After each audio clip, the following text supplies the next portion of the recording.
the perineal care, sterile clubbing, catheter care, and oral medication administration. So, good day, sir. My name is Daniel Ornan. I'm your student nurse for today.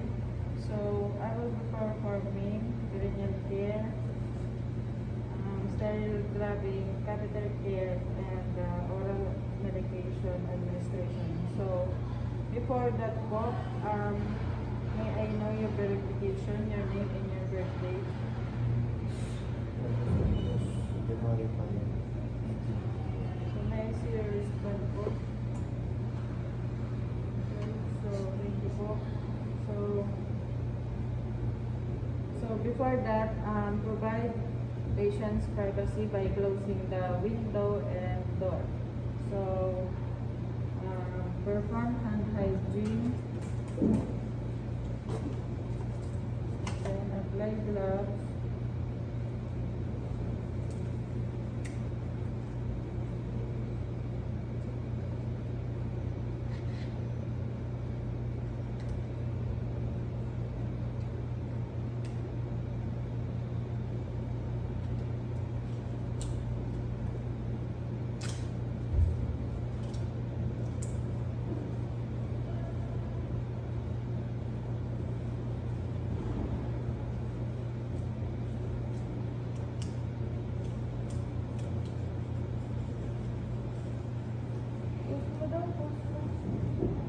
So, Mr. Santos, I will now perform your perineal and catheter care to maintain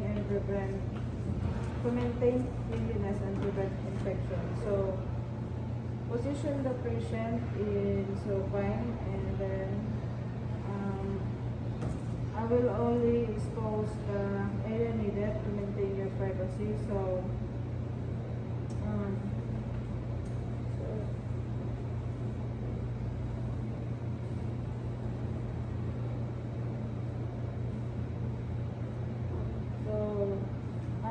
I'm assessing for redness, irritation, or discharge. So, I will clean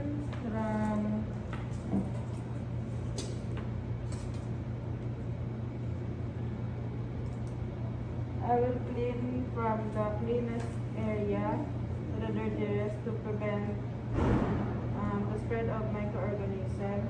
Then, clean the penis, circular motion outward, then clean shaft downward. So, I'm cleaning the urinary meatus outward to prevent bacteria from entering the urinary tract. So, next is I will now clean the catheter tubing using the alcohol and cotton. Next is I will now clean the catheter tubing starting from the penis, 4 to 6 inches of catheter. This ensure bacteria are moved away from the bladder to prevent UTI. So, rinse and dry thoroughly. Then, I'm ensuring that the secure the drainage valve is below the bladder to prevent backflow. So, then remove gloves. Then perform hand hygiene. So next, Mr. Santos, I will give you the oral medication. This is your pain medication to help manage discomfort. So I will give you oral analgesic, then administer it with water. So assuming that the patient will take the medication. So next is the subcutaneous injection. So I am selecting a site at least 2 inches away from the umbilicus. So lean the site, then pinch in, then inject from 45 to 90 degrees, then administer medication slowly, then go. I will not massage the site,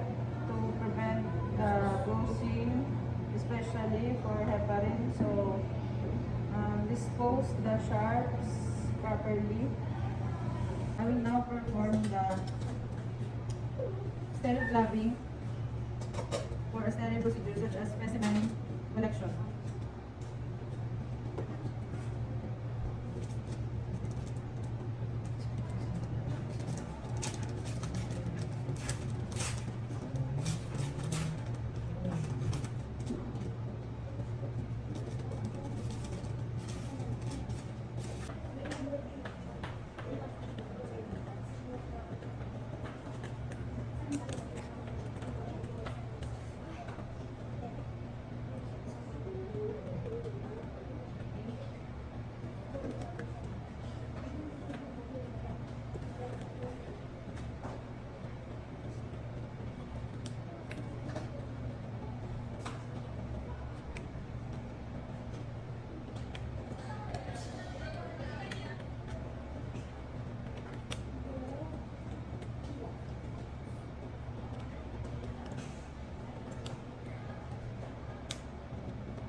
So next, Mr. Santos, I will give you the oral medication.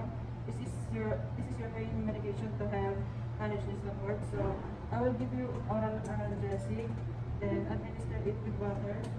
So assuming that the patient will take the medication. So next is the subcutaneous injection. So I am selecting a site at least 2 inches away from the umbilicus. So lean the site. Then pinch in, then inject from 45 to 90 degrees, then administer medication slowly, then go. I will not massage the site to prevent the bruising, especially for heparin. So dispose the sharps properly. Perineal. Mr. Santos, we are done. How are you feeling? Okay, so I will ensure you are comfortable and document all the advice. So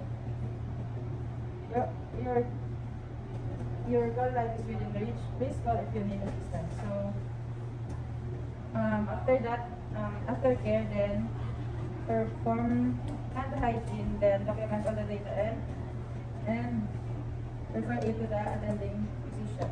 Thank you.